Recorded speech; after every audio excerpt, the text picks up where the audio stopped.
Okay, so we're discussing, when bring up the text, we're discussing the laws of bathing and washing, going to the mikveh, etc. on Shabbos. We discussed last week about the halachas of hot water. Hold on a second.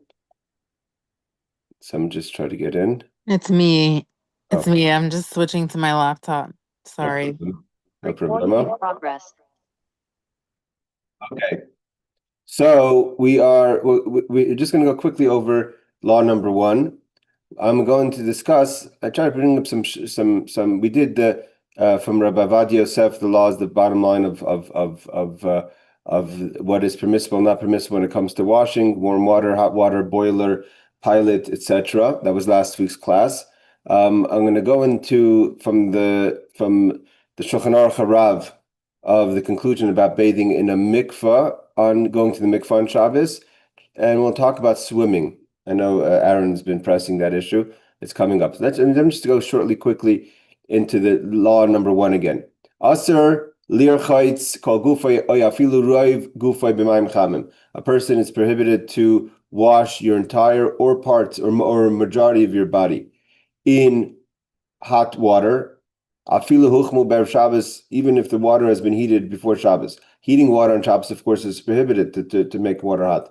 Even if the water happened to be boiled before on Shabbos, you still cannot use it. But even if it was boiled before Shabbos, you should not wash your entire body or most of your body, because the concern is you may boil water on Shabbos. Even if you can do it kind of parts by parts, but if the conclusion is your full body, you cannot do it. Even if you're doing just, your arm, your leg, kind of, you saw people standing in the shower thinking that that's a method. Also, if the conclusion is that most of your body will be washed in hot water that's even been preheated from before Shabbos, is prohibited. Even just to enter a bathhouse, if it's just to sweat out, it's prohibited on Shabbos because you may cause the fire to cause the heat. Gam kinas is also prohibited. But to wash just your hands and your face and your feet, those days we'd wash the feet more. Not on hot water on Shabbos, but on hot water that was heated before Shabbos. Okay, so we discussed last week issues of the pilot and the electric heaters and the boilers that's been preheated. Aaron asked if what is the law if you turn off the boiler, how do you know? Okay, I think some of this is going to be covered now in the laws here. We're going to learn. Yes, Barbara. Just a quick question. So, like, they have these wipes, like baby wipes or whatever.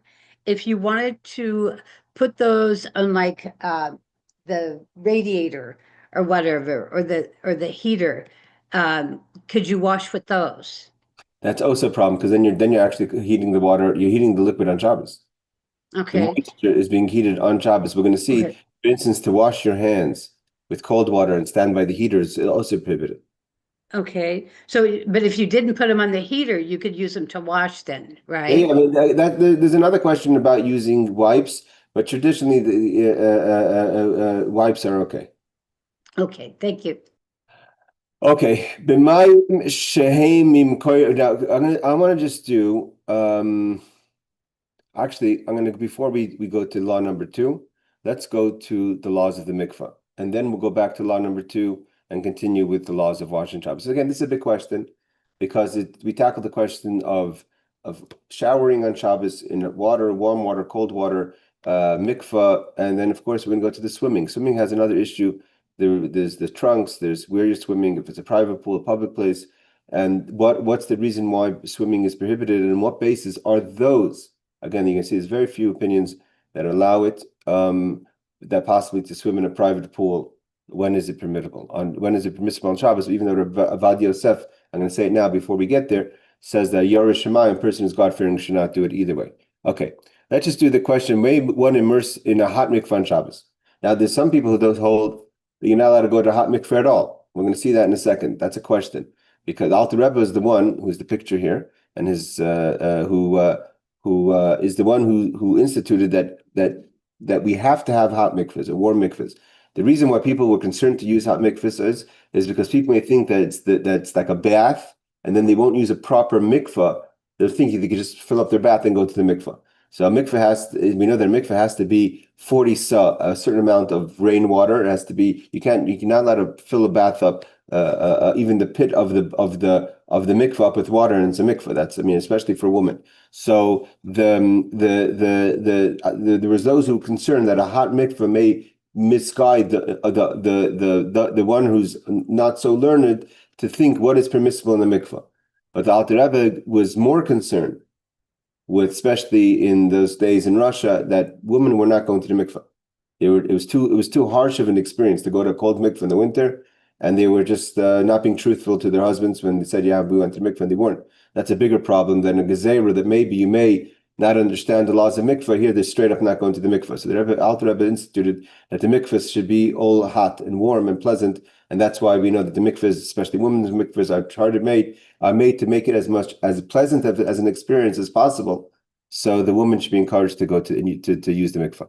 But let's just go over here. The question about Shabbos mikvah, because we just said you're not allowed to bathe in hot water on Shabbos. Can a man or a woman go to a warm, hot mikvah on Shabbos? So it says like this, background. The sages forbid bathing one's entire body or majority of it with hot water, whether the water is within a vessel or whether it is in the ground, which is the next law base, and even if it was heated from before Shabbos. So that's what we learned so far. You're not allowed to bathe in hot water. Thus, the use of a hot mikvah on Shabbos touches upon a halachic question as to whether doing so transgresses the rabbinical bathing prohibition, because the rabbis added, it's a prohibition from the rabbis of a concern that we may heat up the water on Shabbos. This is aside for the halachic discussion of the kashrus of hot water for mikveh even during the week. So I mentioned that the Alter Rebbe was the one. We'll quickly look at number 3. So he goes into the question of some poskim forbid immersing in a hot mikveh even during the week. This is due to that people coming to think that the bathtub is also a kosher mikveh. But again, the Alter Rebbe said that there's a bigger problem, that making the mikveh unpleasant and cold, women just won't go to the mikveh. And the discussion of who is allowed to immerse on a Shabbos, which are beyond the scope of this article. So there's certain questions, we're not going to go into every detail, he says, about the hot mikveh, but we're going to discuss in general. The law. Let's first learn the law. Warm is permitted to immerse. It is permitted to immerse in warm mikveh heated from before Shabbos. So this is what Aaron was asking. Once the water drops from, which we're going to learn, what's that temperature from hot to warm, and the water is preheated, so it's in the boiler. The boiler's off. Just as is the law regarding a cold mikveh, regarding the definition of a warm versus hot, the poskim define warm as water that is no longer referred to as hot by people, or water that is below 98.6 Fahrenheit. So 98.6 Fahrenheit is the definition of warm water. Anything warm is okay, just like cold water. And therefore, once I don't know, Aaron, if you were talking about your parents' home, if there's a thermostat there that you could see that says 98.6, but you could feel the water if it's warm already. And thus it must be below the temperature to be allowed, and thus it must be below this temperature to be allowed without question. Otherwise, it has a status of hot water. So anything above 98.6 is hot water, and then we have an issue. Because that's just the general law. Some poskim prohibit immersing in hot water mikvah on Shabbos, based on the prohibition against bathing the majority of one's body in hot water on Shabbos. Then this applies even to women who have the mitzvah to immerse, and certainly applies to men. So a man doesn't have to go to the mikvah as much as a woman, but a woman has a mitzvah that if it's her night to go to the mikvah on Friday night, to go to the mikvah, not push it off to Saturday night. So there's some poskim say you can't go to a hot mikvah because you're not allowed to go to hot mikvah on Shabbos. You're not allowed to go to hot water on Shabbos. Other poskim means the halachic authorities, however, permit immersing in even hot water for the sake of a mitzvah. So this is where things become different. Because going to the mikvah is a mitzvah, the mitzvah, meaning the commandment of going to the mikvah, overrides the concern that we may heat the water on Shabbos. Such as woman immersing for nida.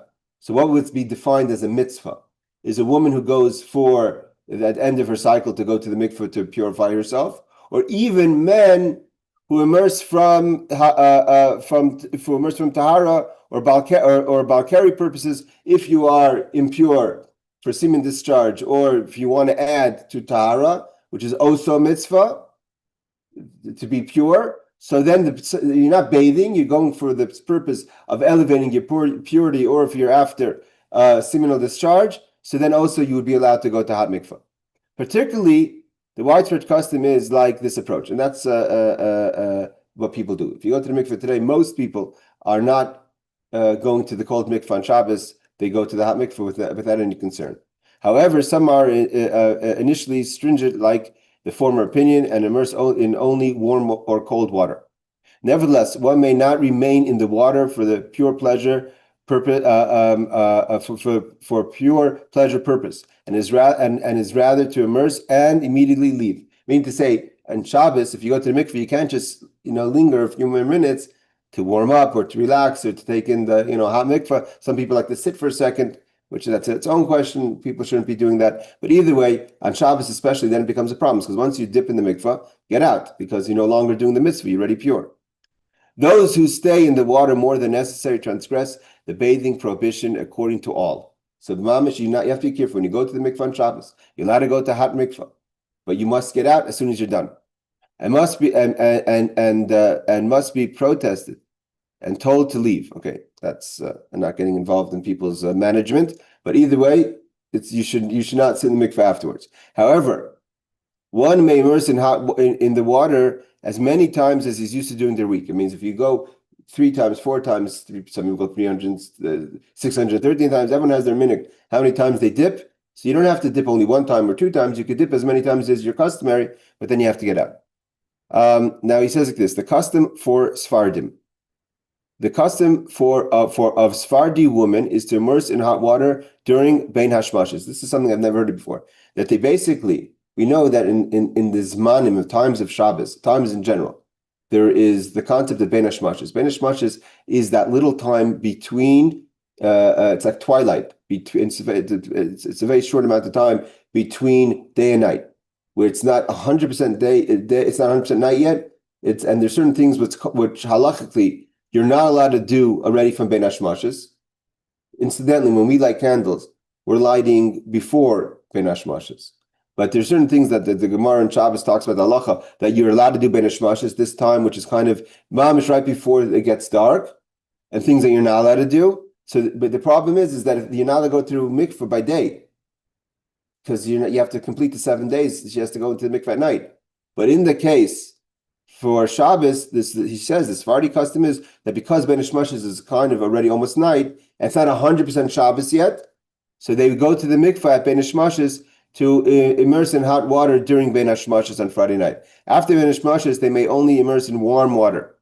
Accordingly, Sephardi men are certainly to avoid immersing in hot water on Shabbos. Right, this is, let me see who's the basis for this, 17. The Zer MS, Rav Poalim Or Litzion, Yabi Omer, which is Rabbi Avad Yosef. So that's the halacha. It seems like all Sephardim, that when they go to the mikveh on Friday night, if they want to go to a hot mikveh, the women, they go to the mikveh on Bein Hashmashes. Seemingly, Sephardi men should not be going to a hot mikveh on Shabbos morning. Okay, so that covers the mikveh question. Now let's go back to the halacha. Aaron, we're going to get back to swimming when we reach there. Hamayim shehemim koiram noivim. Hamayim shehemim koiram noivim chamim. When you have a hot spring, right? Like in Tiberias, so if anyone was in Tiberias, you could go to the hot springs of Tiberias or other places. If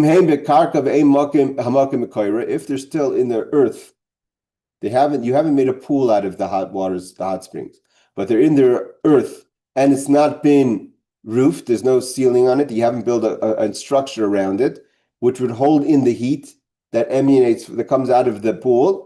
Then you could go into the water because there's no concern. It's not water that was heated by humans at all. The water is naturally hot. So to go into hot springs, no matter, even if the hot spring is boiling and you're in the open, so if you're out in Idaho somewhere and you find the beautiful hot springs in Idaho, and you could go into the hot springs and it's no issue with it at all.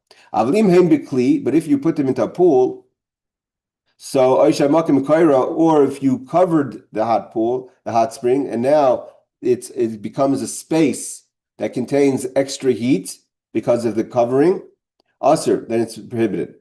And even to go in general, to go into a bathhouse just to sweat out, is prohibited on Shabbos. We're not talking about warming yourself up. This is talking about sweating. Because again, this concern you may cause the heat to be able to run the bathhouse. There are those who say that even as long as they're in their initial so it's the habitat of their natural pools of water, and you haven't created a man-made pool, so then it is permitted, even if it's covered, to go into the hot spring. I just want to say one thing. Again, this is a big question. A lot of people go to hot springs. If you're in Tveria, there's a few things over here. Number one is it seems like there are some times that where although it's in its natural spot, but there are kind of structures that you build to kind of build the pool up a bit. Like if it was the way there was found once upon a time, there was maybe a splash of a pool, but now that they kind of cemented it up or kind of blocked its exit, kind of made it a small dam, so now it's a larger pool. So it seems like that still would be permitted because it's not a keli. It's that you didn't make a vessel. You just kind of closed up the exit of the water, so it kind of the water's still building up in the natural spring. I'm just assuming that. Okay, let's see footnote number 4. Only water heated by fire is prohibited. And because this water is natural, it's not an issue. Yes, Aaron, you wanted to ask something? We can't hear you. We still can't hear you. Hold on once. Okay. Okay, can you I hear you now. I hear you now. Okay, so what about the ocean? Because I know people who use the ocean as a mikvah. Okay, for men or for women you're talking? I only know a man who does it. I don't know any Okay, woman. so we're going to learn about the mikvah in a second. We're going to get to the ocean in a second. The ocean's a problem. To go into the ocean is a problem. To bathe in the ocean is a problem of excess water. Depending if because there's no erev. Even there, and then there's a sneeze question. You're not allowed to go into bathing suit because then you're carrying water. So you'd have to go in the nude, and then even in the nude you could be carrying water.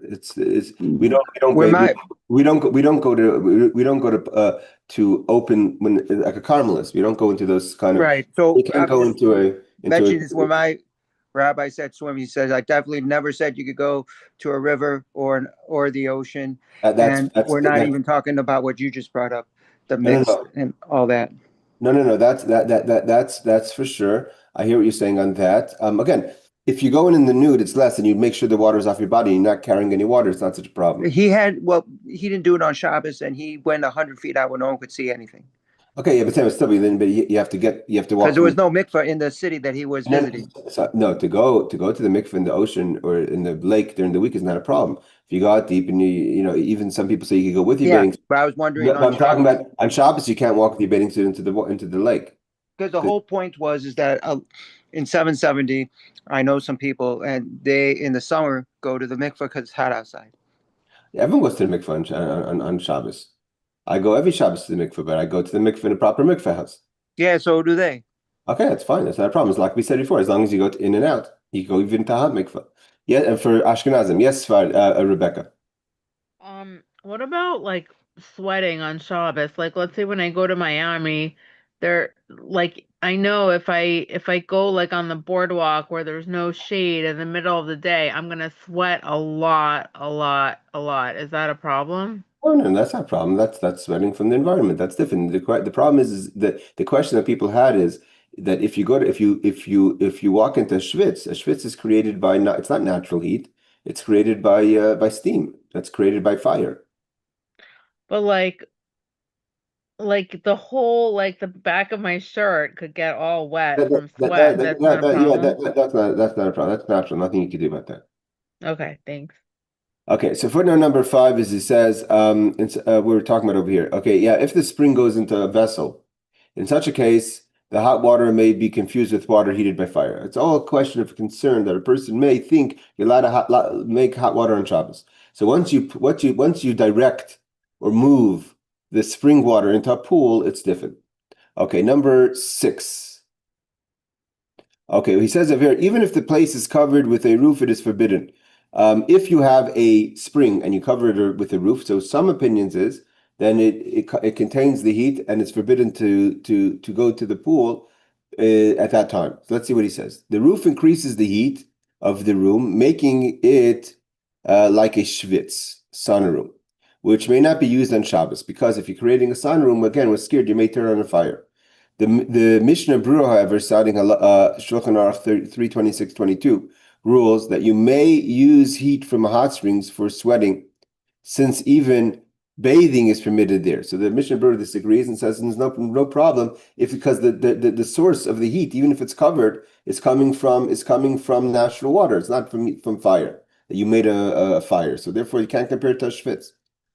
Number 7, it says even to enter water in a bath solely for the purpose of sweating is forbidden.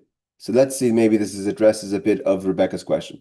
Because some who unscrupulous may go to bathe and claim that they are going to sweat. Okay, that's again, because the problem of going into schwitz is that you may kind of pretend like you're going to schwitz, but you're really going to swim or to bathe. Where if you're walking on the boardwalk, that's nothing, you're just doing what you're doing. You're walking on the boardwalk. The words of the author imply that merely passing through a bathhouse is permitted, which is the opinion of the Shulchan Aruch, which would obviously be the case of what you asked about, Rebecca. However, the Ramah from Rashi and Torah rules that even just passing through without intention of sweating is prohibited, but that's going into the schwitz. Walking in the environment is totally different. Okay. Now the question is, so we discussed the issues of bathing in hot water, schwitz, natural hot springs, waters that have been heated before Shabbos or reheated on Shabbos, that's not permitted. What about going into a cold bath? Mutter litfal kol gufay b'tzaynim. It's permitted to immerse your entire body into cold water. This is the question that Barbara asked. But you can't, let's say you're cold, and you can't go into the cold water and then stand by the heater or the oven to heat up from the cold. Why? Because then it's like you're washing in warm water, because the moisture or the water that's on you is going to get heated up. You're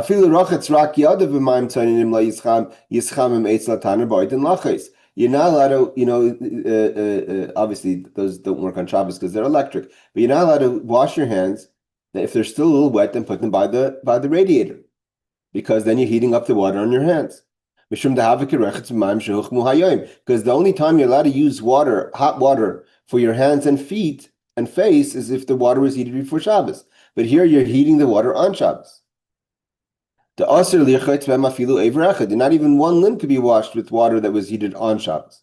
First you have to wipe your hands well, and then if you want to warm up, it's not saying you're not allowed to warm up. You can't have the water moist dripping on your hands when you go to a heater. How dry does your hands have to be? Obviously, we could get deep into the details of how dry your hand has to be. If you touch it and touch something else, if it's still wet, all that stuff.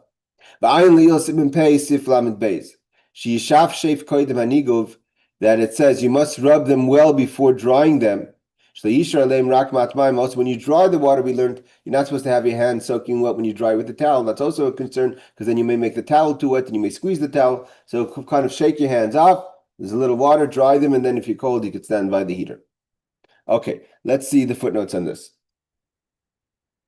Footnote number 8. What are you talking about? You may immerse your entire body in cold water. 8. It says that it's customary not to wash even in cold water, so as not to squeeze the water from your hair. Okay, this comes the next question, which is the problem with the swimming. To go into water and to again, you can't use the mikveh as a raya, as a proof. Why? Because the mikveh is only allowed because it's a mitzvah. And even for a man who doesn't have obviously the level of mitzvah as a woman, nevertheless, it's a mitzvah if you're balkari, if you have seminal discharge, or if you want to add to tahara, and therefore you're only allowed to go in and out, you're not allowed to sit there, all that. But seemingly you shouldn't be sitting in, based on this concern, you shouldn't be sitting either in a cold pool. But you could say that once you're already wet, it doesn't make a difference in how wet your hair is. But so there, in those cases of a mitzvah, we don't we don't have the gzeira, the concern that maybe you're going to squeeze your hair, which you're not allowed to do on Shabbos. But just to bathe in cold water, the Mishnah Berurah says, again, this is Ashkenazi view. The Mishnah Berurah says that you may, so as not to squeeze the water from your hair. From the Magen Avram and the Poskim, paragraph 4. Some Poskim, however, do permit immersing in a warm mikvah on Shabbos. Okay, this is what we talked about, the mikvah.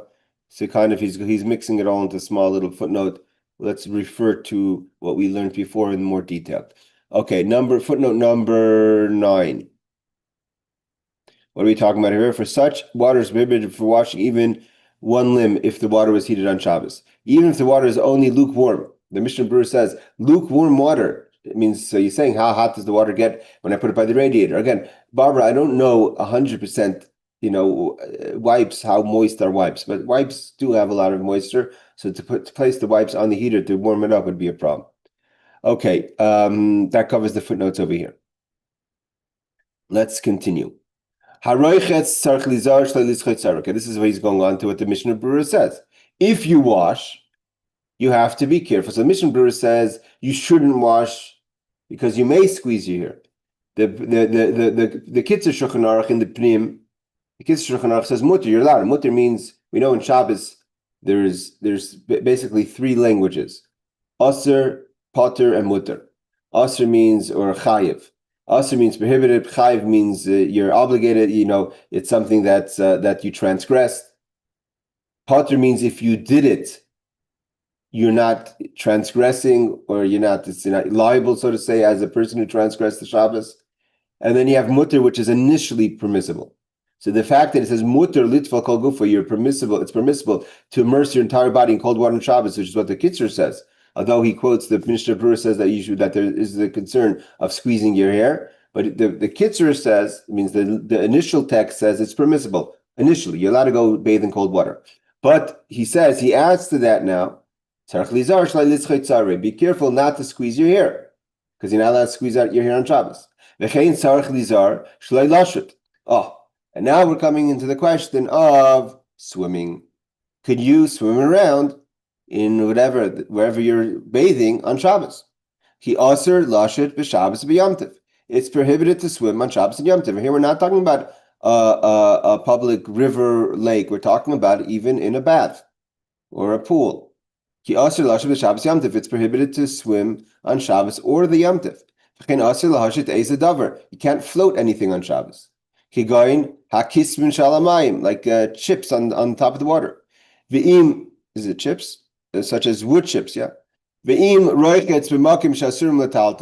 if you're in the public, like in a place where you can't carry, you're not in a private domain, you have a bigger problem. Before you leave the water, you have to make sure that you're not carrying any water. You're not carrying excess water on your body. And you have to kind of wipe it all off well. And then you can be carrying. So again, technically, to go, what Aaron said, to go skinny dipping nude into a lake or on Shabbos is permitted, but then you have to make sure you're not carrying any water. But the bathing suit's the problem, because then there's the squeezing of the bathing suit and there's the carrying of the water of the bathing suit. So he says, hold on, Aaron, let's just finish this law. And then you're carrying if you're swimming in a public place. And even the problem is even in the river itself. It means not just going out of the river.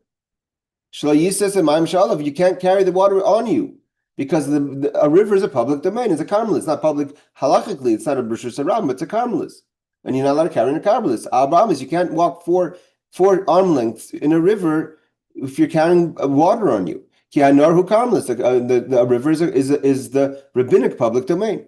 Because there's not everyone's expert in exactly how to go about doing it properly. Therefore, the custom has been accepted. Do not even bathe in cold water on Shabbos. So though he says initially mutter, but he says because not all are careful, know all the laws and what is permitted, what's not permitted, do not bathe on Shabbos even in cold water. Unless it's a mitzvah, and then we've learned even for a mitzvah you can go to hot water. If a woman needs to go to the mikveh for her after her cycle, or ish l'kurie, or a person, a man for seminal discharge. Again, and we add to that also means even if you went to the mikveh Erev Shabbos and didn't have relations on Friday night, you still could go to the mikveh Shabbos day for extra tahara. So I just want to be clear about that. The person shouldn't think you can't go to the mikveh if you went to the mikveh on Friday and you didn't have any seminal discharge in between. Yes, Aaron.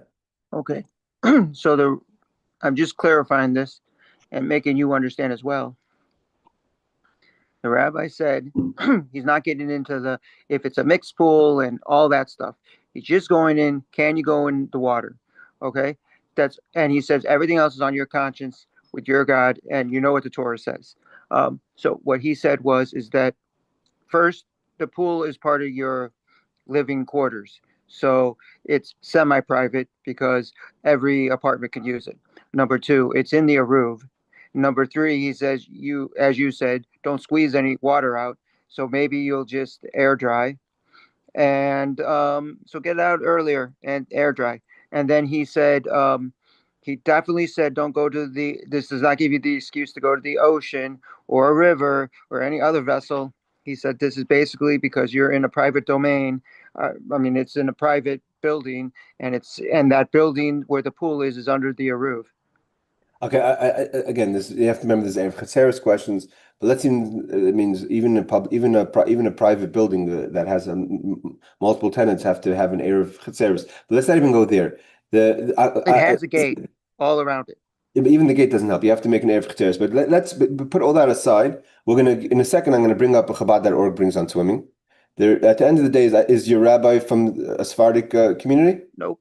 He's 100% Ashkenaz. He went to Flatbush's in Ashkenaz high school. I just want to say that I don't know the details. I don't want to comment. I don't know any rabbi and the basis. I haven't discussed it with him. I'm not an expert. I just give a class what I'm learning. But I will say is that the only thing I've seen. Yeah, I think that Moshe Feinstein does bring down. I'm trying to find as much as I can. It seems like the leniency is more in the Sephardic community because there's other questions. The main question of swimming is swimming's problem is that you may make a raft. Yeah, that's what he said. You might make a raft, but this is what he said. Just listen to the funny thing, because I thought it was strange, but I also got a laugh out of it. He says, first of all, you're in Brooklyn. Where are you getting enough wood? Second of all, if you built the raft's going to take up the whole pool, and they're going to kick you out. Okay, that's a lot of these other arguments. But if you joined our class yesterday in Megillah, we learned that even I was there. I know. I'm just saying that we learned that there's a concept that once the rabbis establish something, even if you could argue this is not going to happen, that's not going to happen, same argument, chol vakum, not eating chol Yisrael milk, no one mixes horse milk and all those things. So, but once there's a takana, once there's a thing, it's not so easy to take off the takana.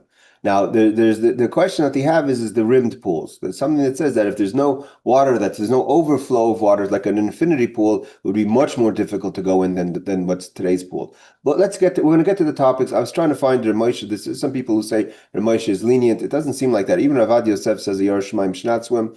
But let's get to that in a second. I'll just say this: my son does not swim on Shabbos. Okay, it's not Shabbos. It's not in the spirit of Shabbos. But let's just do the footnotes first. Okay. Then bring up what Chabad.org says and some other things I found to help us guide us through this question. Okay. Again, because what does he say over here? He finishes off. Okay, forget about swimming. Just to bathe on Shabbos, unless you're going to mikveh, don't go into water because there's so many things that could go wrong. Not everyone's an expert. Again, taking off your bathing suit. Where are you putting it? You can't leave your bathing suit outside in the sun. You're not allowed to dry things on Shabbos. There's a lot of things that are questions. Are you hanging your bathing suit only in the toilet? Is there concern people think that you wash your bathing suit? There's so many things that could go wrong when you're swimming. And who doesn't squeeze their bathing suit when you get out? So you have to make sure that you're air drying your bathing suit so it shouldn't be dripping anymore. There's a lot of things. I don't squeeze it out. Okay, so you have to be careful. That's what he's saying is you have to be careful. Not even on the weekday. Okay, let's see footnote number 10. If you're bathed, be careful not to squeeze out your hair. Okay, let's see. Obviously, this is an issue. How careful and all that. Washing itself is permitted because squeezing water from the hair is only dirabanan prohibited. Since you have no need for the water squeezed from the hair. You're not using it. So it's people are saying it's not so concerned. So says the Mishnah Brura, although the Mishnah Brura himself says you shouldn't bathe because it's Igris Moshe, which is Rav Moshe Feinstein. Oops, hold on. Let's go back here. Where was I? Yeah, here. It keeps on going back. Let's just right here. Washing itself is permitted because squeezing the water from the hair is derabbanan, prohibited. It's only prohibited rabbinically, since you have no need for the water squeezing from the hair. The Mishnah Brura Sios Igris Moshe. Drying the hair is also permitted. So says the Minchas Shabbos Avnei Nezer rules not to wash hair with your hands, lest you inadvertently pull out some hairs. That's also the problem, pulling out hairs in Shabbos. So there's different questions about hair, washing hairs in Chalal on Shabbos, you may pull out hairs. Okay, but either way, it seems like it's not so strict about the water of the hair because you don't need the water itself. But swimming is prohibited on Shabbos and Yom Tov. Why? The Maseches Beitza 36, Shulchan Aruch 3391, the author later writes that it is custom not to bathe in an ocean or pool even without swimming, because of carrying the water. All right. Number 12. Talks about it is also forbidden to make things float, such as wood chips on top of the water. Yerushalmi Shulchan Aruch 3396. This prohibition applies only in a river, lake, or ocean, but in a tub or a pool is permitted. So says the Bach, which we learned the story about the Bach, the Magen Avram, the Mishnah Brura. So floating is only a problem because you can be floating in the public domain. Okay, here we have 13, which we're talking about. And so also it says over here to first remove the water from your body in here and dry yourself well so not the water remains on you, which you would be carrying from one domain into another. So it says in Masechah Shabbos 141, which is the tractate of Talmud of Shabbos. Similarly, care must be taken not to carry water 4 amos in a karmelis. Also, you can't just walk around in the public domain because you're carrying water with you. Number 14 is about walking in the river itself. It's because the river is a karmelis. Okay, let's understand this law. The Pri Megadim Mishnah Brura 32622. Some argue that the Shulchan Aruch does not agree and allows walking within the river because the water on your body is considered one with the water in the river. Okay, that's the question. The question is like this. There's the carrying the water. When you walk out of a river or over a lake, then you're the carrier of the water. And therefore, if you're walking with a lot of water in your body, and you walk 4 amos in a karmelis, or you walk into Rosh Hashanah, so you're carrying water from a rabbinic public domain to a private domain, or you're walking 4 cubics in a rabbinic public domain. But when you're walking in the river itself, we're talking about, let's say, neck up, and there's no water that is hanging on your head, right? So the water, why is you're not carrying the water? The water is connected to the river. How can you say you're carrying the water? What water are you carrying? So the Pri Megadim, the Mishnah Brura says that you're carrying the water, but some argue that the Shulchan Aruch does not agree with it and allows walking within the river. Why? Because the water on your body while you're in the river is considered one with the water in the river. So you're not the carrier of the water, and is not considered as being carried from one place to another or within one place. Also, it means within one place because obviously the river stays a river. Also, your intent while walking is not to carry. There's no intention. There's no kavanah. The water, and is therefore permitted. Also, the amount of on your body is negligible. It's not a lot of water, which Meiri permits even out of the water. So some even say that the amount of water you're carrying is not an issue. Because how much are you carrying on your body? Okay, so that is footnote number 14. I think is that the last footnote. Okay, let's see what Chabad.org says about swimming to address Aaron's question. I want to stick with Chabad.org. It's simple. It's not in depth, but it's simple to the point.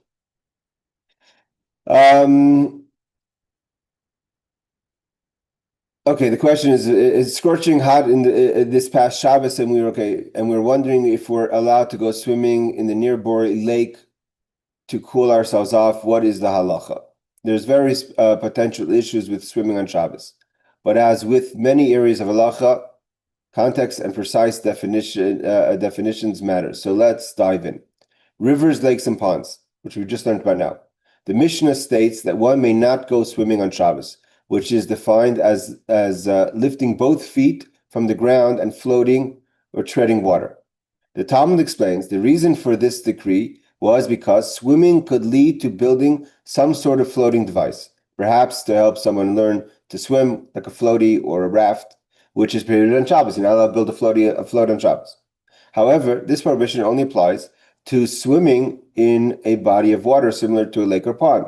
This also includes a man-made pool of water if, when one swims in it, he is likely to slosh out some water, which will then run into rivulets and pools resembling to some degree a pond or a lake. So if it's an infinity pool and you're causing the water to splash over, then the pool itself is a problem. If, however, you were to fill a large receptacle, such as a tub, with water, and it stays within the tub, then this particular prohibition may not apply if the water is spreading out, since it's uncommon to make a flotation device for a receptacle. This would also include an in-ground pool with a rim around it. So this is what the basis of your rabbi who said you could swim, because if it's not an infinity pool and there's a rim around it, so then it's like a big tub, and then it would not be a concern that you're making a floaty, which prevents the water from sloshing outside. The idea of the water sloshing outside is kind of if the water is just floating out of the pool, so then it's like a river, and then we could then all our concerns of maybe it's similar to a river, and then you shouldn't go into the pool. But if it's not an infinity pool, or if there's a lot of this, 6 and 8 inches, whatever defines it as a rim, so then it's less likely. This ruling has led to the debate regarding contemporary pools. Although they usually don't have a rim around them, they aren't filled to the top. So the kind of what we have today, it's not a rim, but the pools today, most pools are not infinity pools, which prevents the water from splashing out. And these pools considered rimmed or unrimmed. So the questions are these pools considered rimmed or unrimmed? As we'll see, there are other concerns with swimming that render the discussion of contemporary pools largely moot. So he says like this: assuming you would be first issues of bathing suit and carrying. Assuming you'd be wearing a bathing suit, right? You have to be wearing a bathing suit. There's potential to violate the prohibition of schita, squeezing out water. Additionally, because you're going to squeeze your bathing suit. Additionally, if you were to swim outside the Erev, leaving the pool could also potentially be an issue of carrying water in a public domain. So this is why you can't. Another reason why it means you're not allowed to swim halachically. Clearly, you're not allowed to swim to mikvah something else, but to go swimming in a lake on Shabbos is usher, because you may build a floating. So to go in a lake, river, public domain, a public body of water, that's prohibited on Shabbos. That's the Mishnah. The Gemara explains why, because you may make a floating device. Then there's the other issues if you're in a public place and you're carrying now water with your trunks, with your bathing suit. Dunking on Shabbos. Even if you were to avoid above prohibitions, the accepted custom is not to bathe even in cold water on Shabbos, like it's quoted in the Kitzur. This, of course, would preclude swimming in all scenarios. Nevertheless, for the mitzvah, such as going to the mikvah, or in a situation where it's extremely hot, you would be allowed to dunk in even a rimless cold water pool without swimming, provided that precaution is taken against the concern outlined above, such as squeezing and carrying. This could be a little bit of the basis, but you're talking about. But here it's talking about dipping, not swimming. Additionally, if you were medically required to swim on Shabbos, then with consultation with your rabbi, you would be allowed to do so in a private pool, taking the above precautions. This is the maskana. I just want to he brings down. He quotes our Kitzur Shulchan Aruch. He quotes 10 was talking about even if you're to avoid the above provision, the custom, although let's see what he says over in footnote number 8. Although the custom is mostly among Ashkenazic Jewry, as such, it would be more lenient for a Sephardic Jew to go swimming. That's why I said to you, I asked you if your rabbi is Sephardic Ashkenazic. Particularly, the Yalkut Yosef, which is the son of Rabbi Yosef, Avad Yosef, says that Avad Yosef today permitted it. Quotes his father, Rabbi Avad Yosef, who is of the opinion that Sephardim too should remain from going swimming on Shabbos, even in a pool. So though Sephardim are less careful, and there's more reason to be permitted for Sephardic Jews, nevertheless, the Rav Ovadia Yosef says it's better not to. I'm not disagreeing, Aaron, with your rabbi. I'm just reading the text. Okay, it's basically so. Totally understand that you weren't going against my rabbi. Everyone wants to see what the text says before we even go further. But as I was saying, all the prohibitions, he says, you take that into precaution. But what I wanted to say about my bathing suit, that I never squeeze it. If I sit out for 5 or 10 minutes, it's dry. I have super fast drying. So it's wet, but it's not soaking wet. It's not dripping. So I've never had to squeeze it. Yeah, he said the same thing about hair. And he said, if you're going to squeeze the towel, even think about it, don't use a towel or don't go swimming. Okay, again, listen, I try to find the source of the Moshe Feinstein. I have tried to help ChatGPT to kind of gather from where Moshe Paskins. It seems from what it says here that Moshe was against. Although I saw some people say that Moshe says you're allowed to swim on Shabbos, that Moshe Feinstein says that it's prohibited. The Gzera does not depend on whether people today actually build rafts. The Gzera remains in force. Remember, once the rabbis make a decree, you can't just say, "Well, I'm careful." And it's not so simple. I mean, they just learned that in Megillah, right? We said that the rabbis, in the Gemara, the Gemara is trying to figure out how did the rabbis permit the people who live in villages to hear the Megillah on the 11th, 12th, and 13th. If the members of the Great Assembly says it's the 14th and the 15th. Because you can't just, even if you could say you have your reasons, you can't just change things. So, even if you say, I'm not going to build a raft, I'm not going to squeeze my bathing suit, it's not so simple just to ignore what the rabbis instituted. Again, this is taken straight from ChatGPT because I was trying to find the tshuva itself. He seems to say that you shouldn't.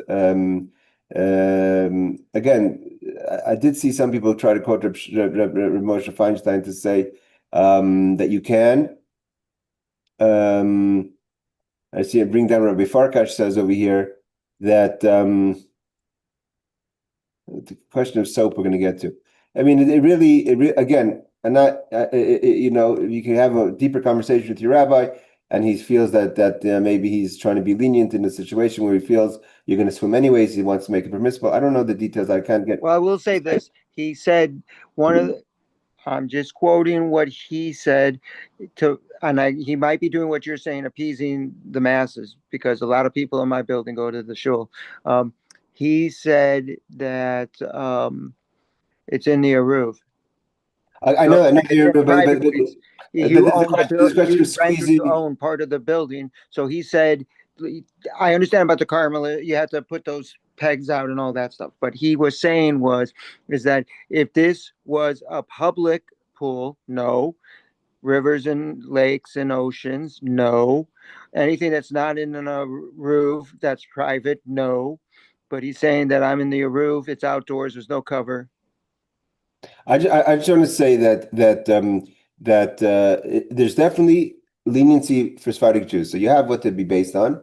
The Rabbi Ovadia Yosef, again, with the rimless pool, and the pool is not spilling over, and there's no light. Exactly what my pool is. Of you making a raft and all those things, and you're a private domain. It seems like definitely there's basis according to for Sephardic Jews to go swimming. Although Rabbi Ovadia Yosef says it's not in the spirit of Shabbat. The funny thing is that I hang out with a group of people, and a couple of them are Sephardic, and only like one of them actually swims. No, because we all hang out at the because the Yalkut Yosef, his son, Rabbi Ovadia Yosef's son, quotes his father saying it's still better. He says over here, because although the custom is mostly among Ashkenazi Jewry, which again the Kitzur Shulchan Aruch says not to. As such, it would be more lenient for Sephardic Jews to go swimming. Particularly, the Yalkut Yosef quotes his father, Rabbi Ovadia Yosef, who is of the opinion that Sephardim too should refrain from going swimming on Shabbos, even in a pool. So he says you should refrain. Again, maybe he's your rabbi, like I said, is trying to deal with the facts on the ground. All right, let's continue. Let's do one more law. Hey, That we talked about going to public water pool and the problem of carrying and all that. But if you to stand by the beach and put your hands in to wash your hands by a river, that's not a problem. It's not a problem to take the water from the body of the water and bring it out to while you're washing it. Obviously, you have to be careful about if it's a grassed area or something like that. Let's say where there's no plantation. But that's not a problem of carrying because it's Ola Carmelis. Sha'al yada minanar asfasa lefi shanarhu Carmelis is fasa narhu gamkin Carmelis, because the beach and the river is a single Carmelis. So it's one, and you're allowed to move within a Carmelis. If you're not moving 4 cubics, then that's not a problem. But then again, you have to be careful not to be carrying the water on your hands. Dry it before you start walking. And he does not have any footnotes on this. Where is the next footnote? Is 13. Where is that? 14. So the next one is 15. Okay. Footnote law number 6. Mutter Lashef Yadav Morsin Afa Pisha Yadayim Retovis. They had Morsin was a kind of a grain or bran, that kind of like a soap. So even if your hands are a bit wet, so it's not like you're going to be kneading the whatever that comes from the mixture of the moisture and the bran. Not to first pour the water on the morsin, and then you're making like a doughy thing. But if your hands are wet and you want to kind of use like a powder to wash, to clean your hands, it's okay. But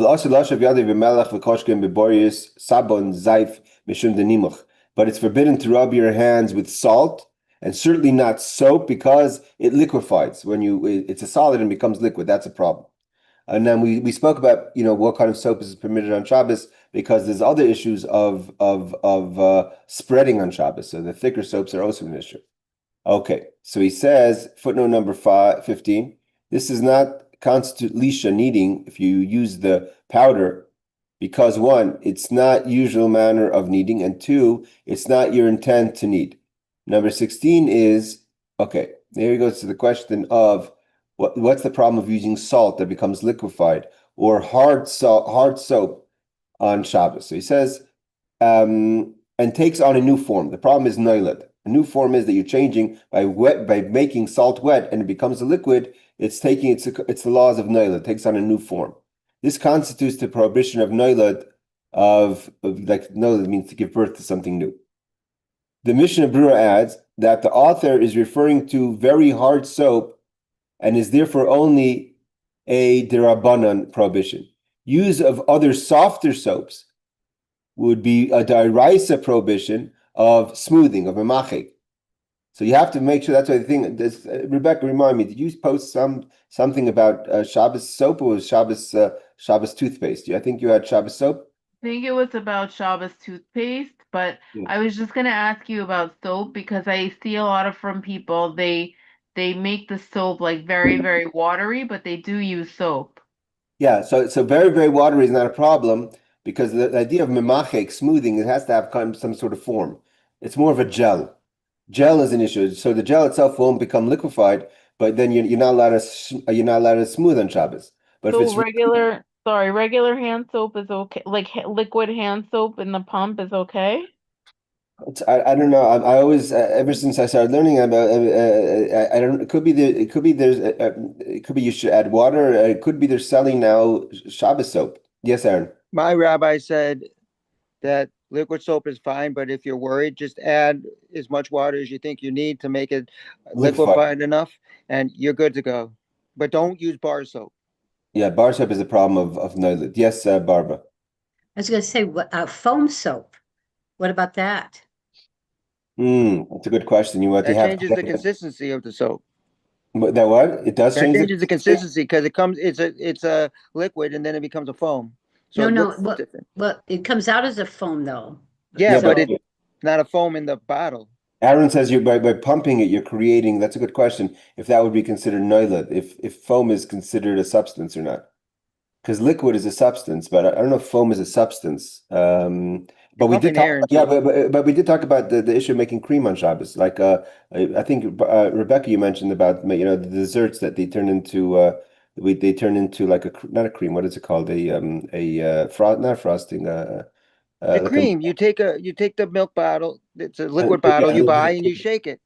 or you turn it into like what do they call it?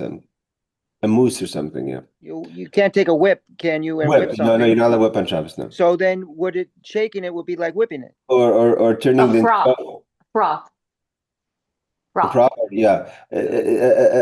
I mean, I believe Barbara, Aaron could be right that the foam could be an issue because you're changing its form. And so liquid soap would also be out because that would be No, smoothing. no. If you get it watery, it's only smoothing if it's a gel more. So, but the question is, if like the regular hand soap, Rebecca's asking, the regular hand soap or dishwashing soap, is that gel enough, or is that, I mean, how liquefied is liquefied? So you could just add the water. I could be they sell today Shabbos soap that's certified liquid, or you could pour just add. You could have a special bottle for Shabbos that has more liquid, and if it's liquid, it's for sure. Part of the definition of smoothing is it has to hold some sort of form. Right? You can't Okay. smooth water. So if it's the question doesn't have to be water. It could be, loose enough that it can't be considered smoothing. You can't smooth. So that kind of turning from gel to more liquid is where it becomes permissible. Let me just say this to prove my point. My shul has liquid soap in the bathrooms for Shabbos. Most soap, like in the bathrooms, are really liquid. But we're talking about like the more quality gel soap is an issue. Yeah, I understand that. Yeah. Okay, so let's just learn the last halakha, so we'll finish this chapter. Ma'im she'eina derech lirchayitz behem ela l'refua. What about healing waters? What's If considered a healing water? you have like sulfur pools, going shem roim or meusim, for their use in medical. They're not. You can't drink them. Also, lichatom Shabbos, then you can't wash them on Shabbos. Because you're not allowed to heal on Shabbos. So the whole point is healing. Medvarim murim. What are we referring to? Because if you're bathing in them, you're sitting in them. If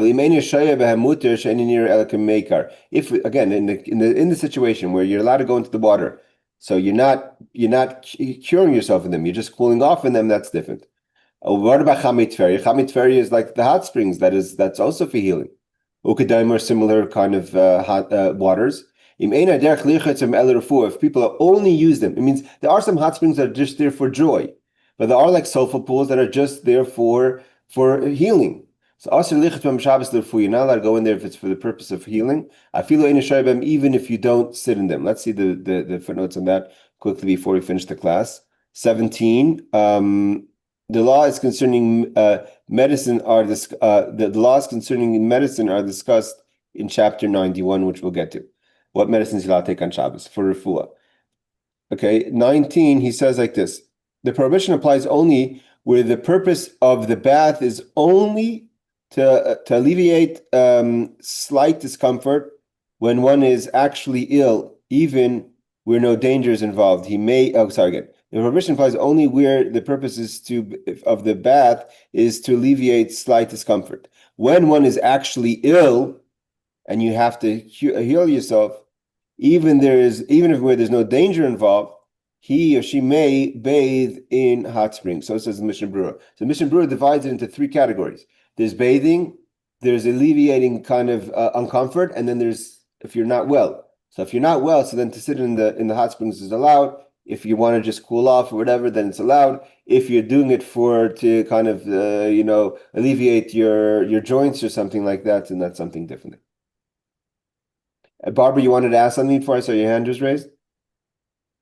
I was just going to note that there's the difference between bar soap is there's milled soap, which I didn't know what that was. They say French milled soap, and what it is, it's where they've made it extra hard, and it just won't go soft.